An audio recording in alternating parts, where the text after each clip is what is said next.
যেভাবে আমাদের উপরে ফরজ করা হয়েছে তদ্রূপ ভাবে হজকে আমাদের জন্য ফরজ করা হয়েছে। এই জন্য নামাজ এখন আমাদের জন্য জুমার নামাজ ফরজ আজকের এই সময়টা প্রাপ্তবয়স্ক মানুষের জন্য। ঠিক তদ্রূপ ভাবে জুমার নামাজ আদায় করব বা জোহরের নামাজ আদায় করব, যেহেতু এটা আমার উপরে ফরজ। এই জন্য কোন সচেতন ব্যক্তির, যেমন যারা জুমার নামাজ বা জোহরের নামাজ বা আসরের নামাজ, মাগরিবের নামাজ যেই সময় যেই ওয়াক্তের নামাজ ফরজ হয়েছে, কোন সচেতন মুসলিম যেমন আশা করে না জোহরের নামাজটা আসরের সময় গিয়ে পড়ব, আসর সুই সুই অবস্থায় পড়ব, আসরের নামাজটা মাগরিব সুই সুই পড়ব, মাগরিবের নামাজ ইশারের রক্ত সুই সুই এমন সময় পড়ব, এটা যেমন একজন মুসলিম আশা করে না, নামাজের প্রতি যত্নশীল হয়ে যখন যে ওয়াক্তের নামাজ ফরজ হয়েছে ওই ওয়াক্তের মধ্যেই যেভাবে নামাজ পড়তে হয়, তদ্রূপ ভাবে যার উপরে হজ ফরজ হয়েছে, যার উপরে হজ ফরজ হয়েছে, অন্য নফল ইবাদতের চেয়ে হজকে গুরুত্ব দিয়ে হজের কাজগুলি আগে সম্পাদন করা। একটি হাদিসের মধ্যে পড়েছি, নবীজি বলেন যার হজের সামর্থ্য আছে, তৌফিক আছে, সুযোগ থাকার পরেও 5 বছর সে হজ করা থেকে বিলম্ব করে, সে আল্লাহর রহমত থেকে বঞ্চিত হয়ে যায়। এই জন্য যাদের উপরে হজ ফরজ, আমরা সময় থাকতে হজ করব। নামাজ আমার উপরে ফরজ হয়েছে, কখনো এই কথা বলি না যে চুল দাড়ি একটু পাকুক আর একটু বয়সটা বাড়ুক, এরপরে আমি নামাজের ফরজগুলি আদায় করব। এই কথা মানুষ যেমন বলে না, দুনিয়ার হাজার ব্যস্ততার মধ্যেও নামাজের সময় হয়ে গেছে, মানুষ মুস্কিলে চলে আসে নামাজ আদায়ের জন্য। ঠিক তদ্রূপ ভাবে নামাজ যেমন ফরজ, হজ এটাও একটি ফরজ। ইসলামের রুকন সমূহের মধ্যে হতে একটি রুকন হচ্ছে হজ। হজ ফরজ হয়ে গেছে, তৌফিক প্রাপ্ত হয়েছে, তখন বান্দার অন্য অজুহাতে হজকে পিছনে না ফেলে হজকে আগে সম্পাদন করা। হজের আমল এটা কষ্ট, একটা পরিশ্রমের একটা আমল। এই পরিশ্রম, এই কষ্টটা সবচেয়ে সুন্দরভাবে এই আমলটা করা, সম্পূর্ণ করা সম্ভব হয় যুবক বয়সে, যৌবনকালে, সুস্থতা থাকাকালীন। আমাদের বিশেষ করে আমাদের বাংলাদেশের মানুষ যাদের উপরে হজ ফরজ হয়েছে, এরা হজের আমলটা করতে চায় একবার বৃদ্ধ বয়সে, মাজা ব্যথা হয়ে গেছে, বিভিন্ন অসুখ বিসুখে আক্রান্ত হয়ে গেছে, হজে যাওয়ার আগে 3-4 বাটি ওষুধ তার নিয়ে যেতে হয়, কারণ ওষুধ ছাড়া চলতে পারে না। কিন্তু এই লোকের অনেক আগে হজ ফরজ হয়েছে, কিন্তু এই বৃদ্ধ বয়সে সে কিভাবে হজের কাজ করবে? একটু সামনে যাবে, একটু কাছে যাবে, পাথর মারতে গেলে ভয়ে সামনে যেতে চায় না, হাজির আসওয়াদ চুম্বন করবে, ভয়ে সামনে যেতে চায় না, একটু কাবা করবে, সামনে যাবে, সাহসে কুলায় না, কিছু রাস্তা হাঁটবে, সাহসে কুলায় না, হুইল চেয়ার ব্যবহার করে। অনেক সময় দেখা যায় গা বাঁচিয়ে চলার চেষ্টা করে, কোন রকম মক্কা শরীফে আসলাম, মনে চায় হজের বিধান পালন করবে, ওই যে অসুস্থ হয়ে গেছে, শরীর চলে না, যার কারণে হজের অনেক বিধানগুলি সে সুন্দরভাবে আঞ্জাম দিতে পারে না।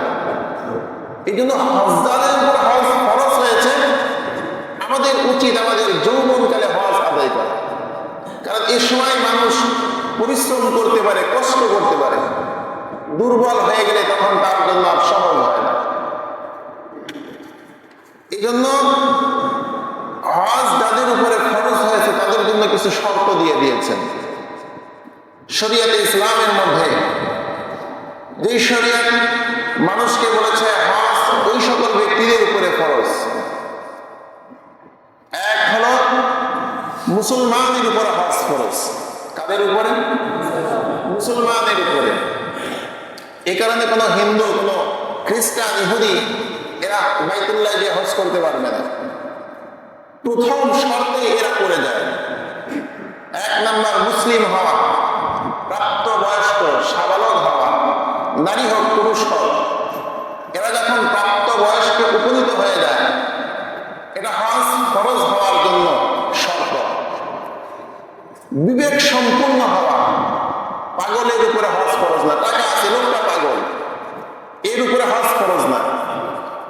এমনি ভাবে সুস্থ হওয়া, একটা মানুষ অসুস্থ, চলতেই পারে না, এমন ব্যক্তির জন্য হজ না। হজে যাওয়ার জন্য যে শর্ত, মুসলমান হওয়া, প্রাপ্ত বয়স্ক হওয়া, সুস্থ মস্তিষ্কের অধিকারী হওয়া, সুস্থ হওয়া, যাতায়াতের রাস্তা নিরাপদ হওয়া।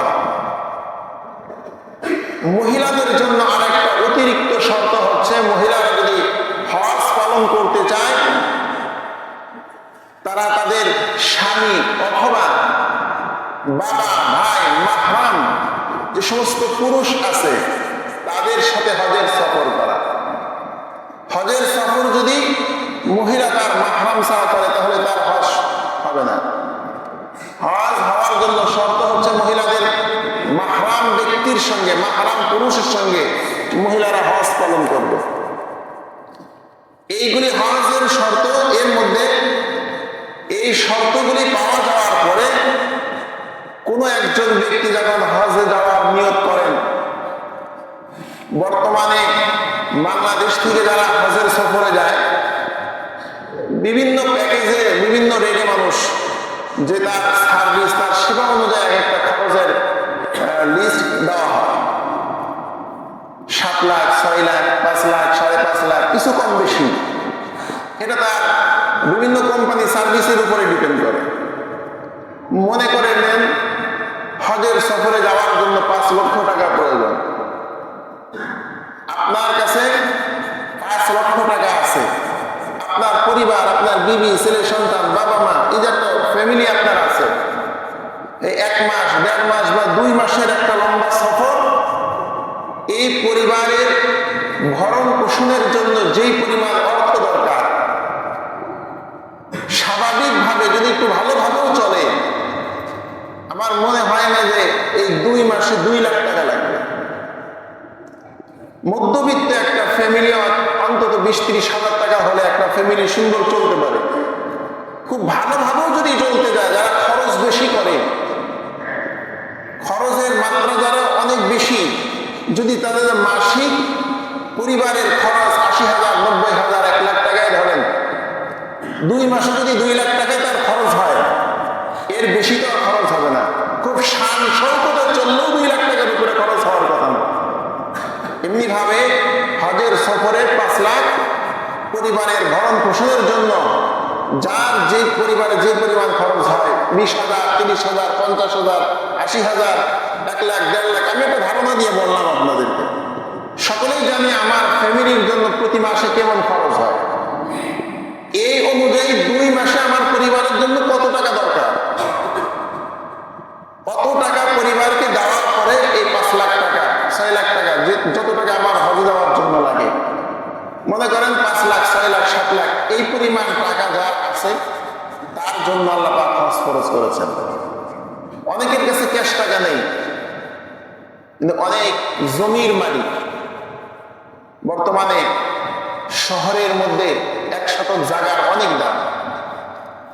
আমাদের এই শহরে, আমাদের এই সোনিয়া মার্কেট বা গাজীর চকের যে সমস্ত জায়গা, এগুলোর দাম কম না বেশি? যাদের মনে করেন অনেক বেশি জমিন আছে, এরা যদি 1 শতক জমি বিক্রি করে তো 2 বা 3 বার হজ করতে পারবে না? অনেকে বলে ক্যাশ টাকা নেই। ক্যাশ টাকা নেই তো কি হয়েছে, আল্লাহ তো আপনার উপরে হজ ফরজ করেছেন। জমি আছে, আপনি জমি বিক্রি করে হজে যান, কারণ আপনার সাধ্য আছে। এমন তো নয় যে ওই 1 শতক জায়গা বিক্রি করলে আপনার থাকার জায়গা নেই, আপনি রাস্তায় পড়ে যাবেন, আপনার বসত ভিটা সব হারিয়ে ফেলবেন। বসত ভিটা তো আছেই, আপনার জায়গা জমি আছে, আপনি মনে করেন জায়গা নেই, আপনার বাড়ি আছে অনেকগুলি, তো ক্যাশ টাকা নেই, একটা ফ্ল্যাট বিক্রি করে দেন, যেহেতু আপনার উপর আল্লাহ হজ ফরজ করেছেন।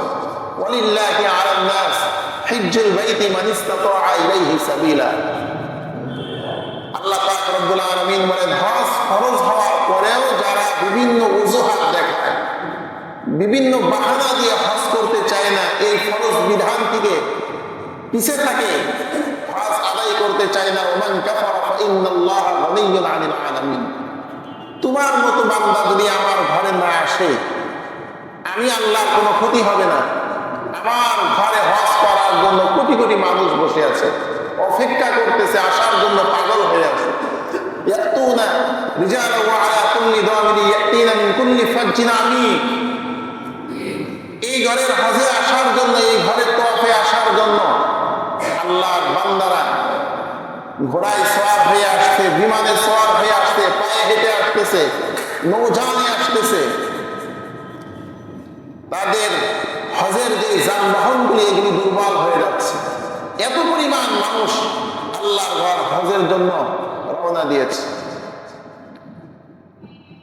আমরা যে হজ করি, হজ মূলত 3 প্রকার। কয় প্রকার? হজ্জে ইফরাদ, হজ্জে তামাত্তু, হজ্জে কিরান। আমরা যেহেতু মুসলমান, সেই হিসাবে আমাদের কিছু ইস্তেলাহ, কিছু পরিভাষা, কিছু আমাদের ইসলামিক কিছু বিষয় সম্পর্কে একটু ধারণা থাকা দরকার। হজ 3 প্রকার। এক প্রকার হজ হচ্ছে হজ্জে তামাত্তু, হজ্জে ইফরাদ, হজ্জে কিরান। হজ্জে ইফরাদ, ইফরাদ শব্দের অর্থ হলো একাকী হওয়া, শরীক না হওয়া। পরিভাষায় হজ্জে ইফরাদ বলা হয় মিকাত থেকে যখন বান্দা, কোন হাজি একমাত্র হজের উদ্দেশ্যে ইহরাম বাঁধে, একমাত্র হজের উদ্দেশ্যে মিকাত থেকে ইহরাম বাঁধে। হজ্জে তামাত্তু বলা হয় যখন কোন হাজি মিকাত থেকে উমরার উদ্দেশ্যে ইহরাম বাঁধে, এরপরে উমরা পালন করে আবার হালাল হয়, মাথা মুন্ডন করে, এরপরে আবার নতুন করে আল্লাহর বান্দা হজের জন্য আবার ইহরাম বাঁধে। হজ্জে তামাত্তু এটাকে বলা হয়। এই সফরে প্রথমে যে ইহরামটা বাঁধা হয়, এই ইহরামটা হজের উদ্দেশ্যে বাঁধে না, হজের উদ্দেশ্যে না, এটা উমরার উদ্দেশ্যে ইহরাম বাঁধে। এরপরে উমরা করে আবার হালাল হয়, এরপরে যে আবার যখন সময় হয় আবার হজের জন্য ইহরাম বাঁধে। আরেকটি হজ হচ্ছে হজ্জে কিরান। হজ্জে কিরান হচ্ছে উমরা এবং হজ দুইটার উদ্দেশ্যে ইহরাম বাঁধা হয় মিকাত থেকে। এই দুইটার উদ্দেশ্যে মাঝখানে আর ইহরাম খোলা হয় না, হালাল করা হয় না। এই 3টা হজের মধ্যে হজ্জে তামাত্তু, যেটা প্রথমে উমরা, এরপরে হালাল, এরপরে আবার হজের উদ্দেশ্যে ইহরাম বাঁধা, এই হজটা হলো উত্তম হজ, যেটা আমাদের মধ্যে, আমাদের দেশের মানুষ, অধিকাংশ মানুষ, বেশিরভাগ মানুষ এই হজটা করে থাকে। আমরা মিকাত থেকে ইহরাম বাঁধা, এর মানে কি, এর অর্থটা কি? মিকাত হচ্ছে এটা এমন একটা জায়গা, যে জায়গা থেকে ইহরাম বাঁধতে হয়, অর্থাৎ এই মিকাতের আগে থেকে আপনাকে ইহরাম বাঁধতে হবে। মিকাতের পরে যে মিকাত একটা সীমানা, নবীজি 5টি সীমানা দিয়েছেন বিশ্ববাসীর জন্য। পূর্ব অঞ্চলীয় যে সমস্ত মানুষ, তাদের মধ্যে আমরা বাংলাদেশি যারা আছি, ইয়ানাম নাম একটি স্থান আছে, একটি জায়গা আছে। এই জায়গা অতিক্রম করার পূর্বেই হাজিরা তারা ইহরাম বাঁধবে। চাইলে কেউ ঘর থেকে ইহরাম বাঁধতে পারে, এয়ারপোর্ট থেকে বাঁধতে পারে। ইয়ানাম নাম বর্ডার, ওই সীমানা অতিক্রম করার পূর্বেই তারা ইহরাম বাঁধবে। এটা ছিল হজ। কয় প্রকার? হজের মধ্যে ফরজ কয়টি? নামাজের ফরজ কয়টি?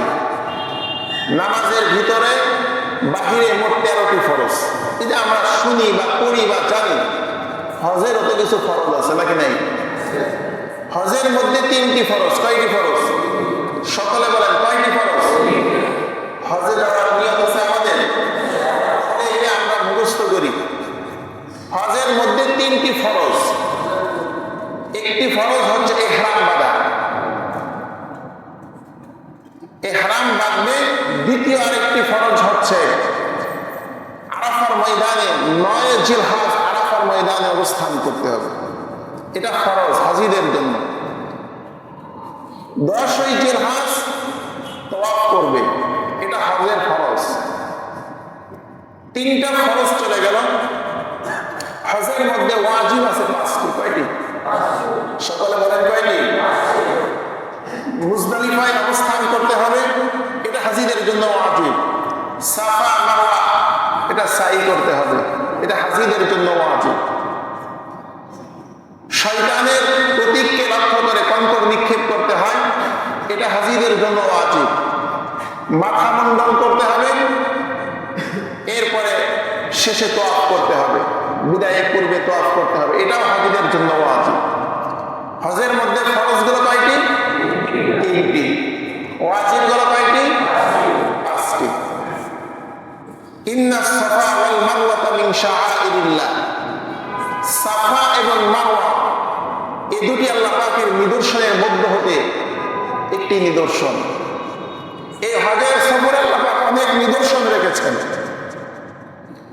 আল্লাহ রাব্বুল আলামিন বলেন, ফীহি আয়াতুম বাইয়িনাতুম মাকামু ইব্রাহিম ওয়া মান দাখালাহু কানা আমিনান ওয়া লিল্লাহি আলান নাসি হিজ্জুল বাইতি মান ইসতাতা'a ইলাইহি সাবিলা। فيه آيات بينات مقام إبراهيم فيه آيات এই যে কাবা ঘর বাইতুল্লাহ, এখানে আল্লাহর অনেক নিদর্শন রয়েছে। নিদর্শনের মধ্যে হতে একটি নিদর্শন ইন্নাস সাফা ওয়াল মারওয়াতা মিন শাআইরিল্লাহ। সাফা মারওয়া এটা আল্লাহর নিদর্শন। জমজমের কূপ এটা আল্লাহর নিদর্শন। আল্লাহ রাব্বুল আলামিন সমস্ত দুনিয়ার মানুষের জন্য এগুলি নিদর্শন হিসেবে রেখে দিয়েছেন। ফীহি আয়াতুম বাইয়িনাত মাকাম ইব্রাহিম। মাকাম ইব্রাহিম একটি পাথরের নাম, এটাও আল্লাহর নিদর্শন। আল্লাহ রাব্বুল আলামিন যখন হযরত ইব্রাহিম আলাইহিস সালাতু ওয়াস সালামের সন্তান ইসমাঈল দুনিয়াতে আসলেন, আল্লাহ পাক রব্বুল আলামিন ইব্রাহিমকে নির্দেশ দিলেন, ইব্রাহিম আমি আল্লাহর নির্দেশে তুমি তোমার সন্তান ইসমাঈল বিবি হাজেরাকে এখান থেকে সরিয়ে দূরে নির্জনে কোথাও রেখে আস। হযরত জিবরিল আমিন আল্লাহর হাবিব আল্লাহ তাআলার পক্ষ থেকে হযরত জিবরিল আমিন রাহবার হয়েছেন। হযরত ইব্রাহিম বিবিকে সন্তানকে নিয়ে পথ চলতেছেন।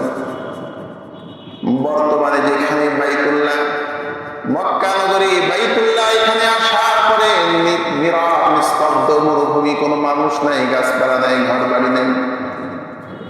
এমন একটি জনমানবহীন শহরে, জনমানবহীন এলাকায় এসে হযরত জিবরিল আমিন বলেন, ইব্রাহিম আল্লাহর নির্দেশে এখানে আপনার সন্তান আপনার বিবিকে রেখে চলে যান।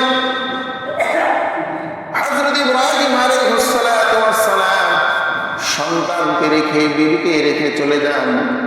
পানিও নাই, খাদ্যের ব্যবস্থা নাই, মানুষজন কেউ নাই। অসহায় অবস্থায় 2 জন মানুষকে রেখে আল্লাহর খলিল ইব্রাহিম চলে যান, আল্লাহর কাছে দোয়া করে যান। ওয়া ইযা ক্বালা ইব্রাহিম রাব্বি ইজআল হাযা বালাদান আমিনা। আয় আল্লাহ, এই জায়গাটাকে আপনি নিরাপদ করে দেন। শহরে, এই গ্রামে, এই জনমানবহীন একটি প্রান্তরে আমার বিবি আমার সন্তানকে রেখে গেলেন। এখানে যদি কোনো শত্রু আক্রমণ করে, দেখার কেউ নাই, বাঁচাবার কেউ নাই। রব্বুল আলামিন এই জায়গাটাকে আপনি নিরাপদ একটি শহর বানিয়ে দেন। وَإِذْ قَالَ إِبْرَاهِيمُ رَبِّ اجْعَلْ هَذَا بَلَدًا آمِنًا। নিরাপদ নগরী বানিয়ে দেন।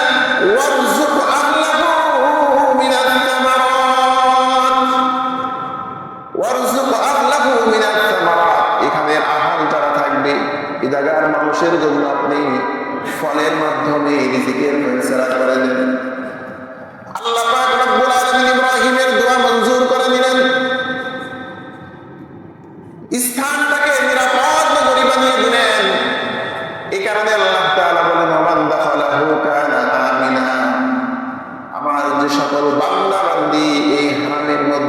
প্রবেশ করবে তারা নিরাপদ হয়ে যাবে।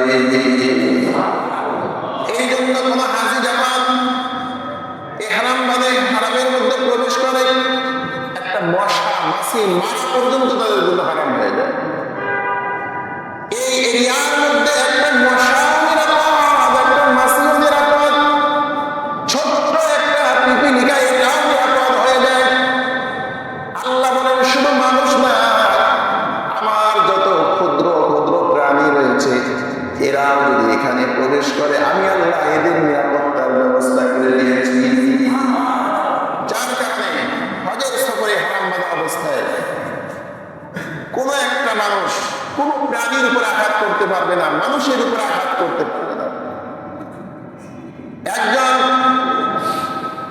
অপরাধী যদি হজের মৌসুমে বাইতুল্লাহ হেরেমের মধ্যে সচক্ষে সকলে দেখছে লোকটা খুনি, লোকটা অপরাধী, বড় ধরনের অপরাধ করেছে, প্রশাসনের লোক দেখছে, এরপরেও হারামের মধ্যে তার উপর আক্রমণ করবে না, তার উপর অ্যাটাক করবে না, কারণ আল্লাহ তাআলা এই স্থানীয় সমস্ত মানুষের জানের নিরাপত্তা দিয়ে দিয়েছে। হযরত ইব্রাহিম আলাইহিস সালাতু ওয়াস সালাম, আল্লাহ রাব্বুল আলামিন ইব্রাহিম আলাইহিস সালাতু ওয়াস সালামকে বললেন, ইব্রাহিম জমিনে আমার একটি ঘর রয়েছে যেটা পয়গম্বর নূহ আলাইহিস সালাতু ওয়াস সালামের প্লাবনের সময় তার ইমারতটা ধ্বংস হয়ে গিয়েছিল। ওই স্থানে তুমি আমার জন্য একটি ঘর নির্মাণ করো, আমার বান্দারা সেখানে তওয়াফ করবে। হযরত ইব্রাহিম আলাইহিস সালাতু ওয়াস সালাম বললেন, আল্লাহ আপনার ঘর যেখানে নির্মাণ করা হবে জায়গাটা আমি তো চিনি না, আমাকে চিনিয়ে দেন।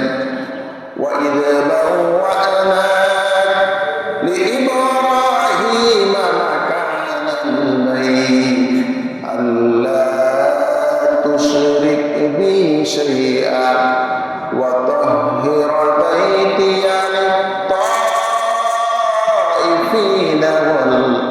وَالْقَائِمِينَ وَالرُّكَّعِ السُّجُودِ। হযরত জিবরিল আমিন ইব্রাহিম আলাইহিস সালাতু ওয়াস সালামকে পদচিহ্ন জায়গাটা দেখিয়ে দিলেন, জমিনটা চিনিয়ে দিলেন। পয়গম্বর ইব্রাহিম এই জমিন, এই স্থান, এটা আল্লাহর ঘরের জায়গা, এখানে আপনি ঘর নির্মাণ করেন। হযরত ইব্রাহিম আলাইহিস সালাতু ওয়াস সালাম সন্তান ইসমাঈলকে নিয়ে আল্লাহর ঘর নির্মাণ করছেন। ঘর নির্মাণ করার সময় পাথর এনে দেয়, সন্তান ইসমাঈল পাথরগুলি এনে দেয়। আল্লাহর নবী ইব্রাহিম আল্লাহর ঘর নির্মাণ করছেন। যখন একটু উঁচা হয়ে গেছে, আল্লাহ রাব্বুল আলামিন ইব্রাহিম আলাইহিস সালাতু ওয়াস সালামকে জান্নাত থেকে একটি লিফ দিয়েছেন, একটি পাথর দিয়েছেন। এই পাথরটা লিফটের সিঁড়ির মতো কাজ করেছে। ইব্রাহিম আলাইহিস সালাতু ওয়াস সালাম যখন এই পাথরের উপরে উঠতেন, পাথরটা যতটা উপরে ওঠার প্রয়োজন হতো পাথরটা ইব্রাহিমকে নিয়ে ততটা উপরে উঠে যাইত।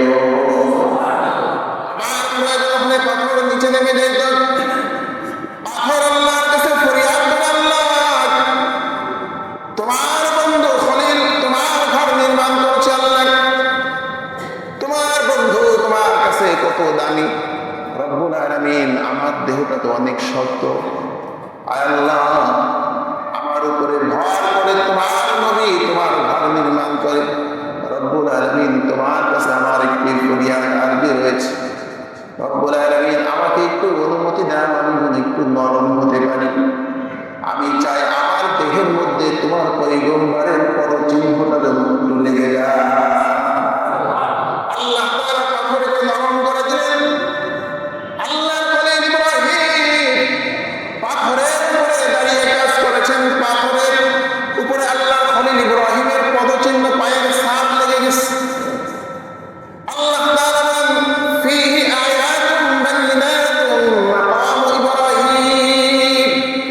মাকাম ইব্রাহিম এটা আমি আল্লাহর নিদর্শনের একটি নিদর্শন। আল্লাহ তাআলা বলেন, ইন্নাস সাফা ওয়াল মারওয়াতা মিন শাআইরিল্লাহ।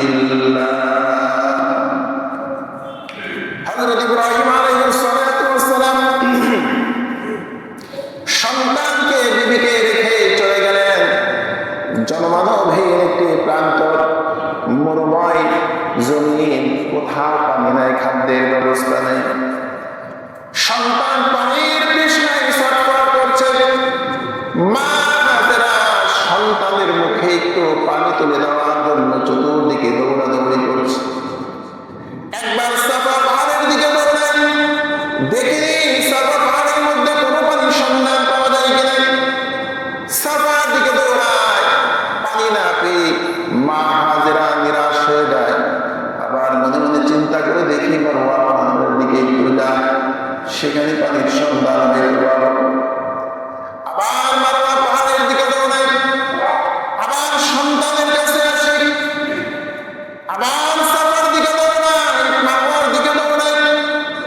এভাবে হযরত হাজেরা সন্তানকে পানি পান করানোর জন্য একবার সাফা একবার মারওয়া, সাফা মারওয়া বারবার দৌড়াদৌড়ি করেছে। আল্লাহ তাআলা বলেন ফীহি আয়াত, এই সাফা মারওয়া ইন্নাস সাফা ওয়াল মারওয়াতা মিন শাআইরিল্লাহ, আমি আল্লাহর নিদর্শনের মধ্যে একটি সাফা একটি মারওয়া, এই পাহাড় নয়, আমি আল্লাহর নিদর্শন। আমার বান্দির সন্তানকে পানি পান করানোর জন্য যে ভালোবাসার নমুনা দেখিয়েছেন, বারবার দৌড়াদৌড়ি করেছে, আমি আল্লাহ কিয়ামত পর্যন্ত আমার বান্দির এই আচরণটাকে দুনিয়ার মানুষের মধ্যে রেখে দিতে চাই। এই জন্য আল্লাহ তাআলা হাজীদের জন্য হজের বিধানের মধ্যে আল্লাহ তাআলা হাজীদের জন্য সাফা মারওয়া সাই ওয়াজিব করে দিয়েছে। তোমার হজের পরিপূর্ণতা আসবে না যতক্ষণ পর্যন্ত এই সাফা মারওয়া সাই না করবে। আল্লাহ রাব্বুল আলামিন হযরতে জিবরিল আমিনকে বললেন, জিবরিল যা আমার বান্দী হাজেরা সন্তানকে পানি পান করানোর জন্য সাফা মারওয়ার দিকে বারবার দৌড়াদৌড়ি করে, সন্তানকে পানি পান করানোর জন্য পানির ব্যবস্থা নেই। আল্লাহর নির্দেশে হযরতে জিবরিল আমিন এসে ইসমাঈল আলাইহিস সালাতু ওয়াস সালাম পানির জন্য তৃষ্ণার্ত হয়ে হযরত ইসমাঈল আলাইহিস সালাতু ওয়াস সালাম ছটফট করছেন, পাও দাপাদাপি করতেছেন। পায়ের জায়গা থেকে, পায়ের স্থান থেকে কিছু বালু সরিয়ে দিলেন। বালু সরার সঙ্গে সঙ্গে আল্লাহর নির্দেশে ওই বালু থেকে নিচ থেকে পানি উঠতে শুরু করে দেয়। যেই পানিটা, যে হাউসটা, যে কূপটা আমরা আগে জমজম হিসেবে সকলেই চিনি জানি, এটাও আল্লাহর নিদর্শন। ফীহি আয়াত, আল্লাহ তাআলা বলেন এই যে পানি তোমাদের জন্য শেফা। কোন একটি নিয়ত করে বান্দা তুমি এই পানি পান করো, আমি আল্লাহ তোমার নিয়ত পূর্ণ করে দিব। অসুস্থ হয়েছ, এই পানি পান করো, আমি আল্লাহ তোমাকে এই পানি উসিলায় সুস্থতা দান করব। এটা এমন একটা কূপ, আজ থেকে হাজার হাজার বছর পূর্বে আল্লাহ তাআলা পানির ফোয়ারা জারি করে দিয়েছেন। আল্লাহ তাআলা বলেন এই পানি শুধু আমার বান্দা ইসমাঈল পান করবে না, কিয়ামত পর্যন্ত আমার ঘর বাইতুল্লাহ যারা তওয়াফ করতে আসবে আমার বান্দাদের জন্য পানি পান করতে কষ্ট না হয়, এই জন্য আমি আল্লাহ কিয়ামত পর্যন্ত হাজীদের জন্য উত্তম পানির ব্যবস্থা করে দিয়েছি। ওয়ালিল্লাহি আলান নাসি হিজ্জুল বাইতি মান ইসতাতা ইলাইহি সাবিলা ওয়া মান কাফারা ফাইন্নাল্লাহা গানিয়্যুন আনিল আলামিন। এই হজ আল্লাহ পাক যারা আল্লাহর ঘরের হজ করে আল্লাহর মেহমান হয়ে যায়, আল্লাহর মাহবুব হয়ে যায়। নবীজি সাল্লাল্লাহু আলাইহি ওয়াসাল্লাম বলেন হজ্জে মাবরুরের এক বিনিময় জান্নাত, হজ্জে মাবরুরের এক বিনিময় হচ্ছে আল্লাহ তাআলা তার বিগত জীবনের সমস্ত গুনাহ মাফ করে দেন। কবুল হজ, যে হজটা আল্লাহ কবুল করবেন সে হজের পথে হালাল হতে হবে। কি হতে হবে? টাকা থাকলেই হজ করতে গেলাম আর হজ্জে মাবরুর হয়ে যাবে না। সুদের টাকা দিয়ে হজ হবে না, ঘুষের টাকা দিয়ে হজ হবে না, ভাইয়ের সম্পদ মেরেছ, ভাইয়ের অর্থ মেরেছ, এই টাকা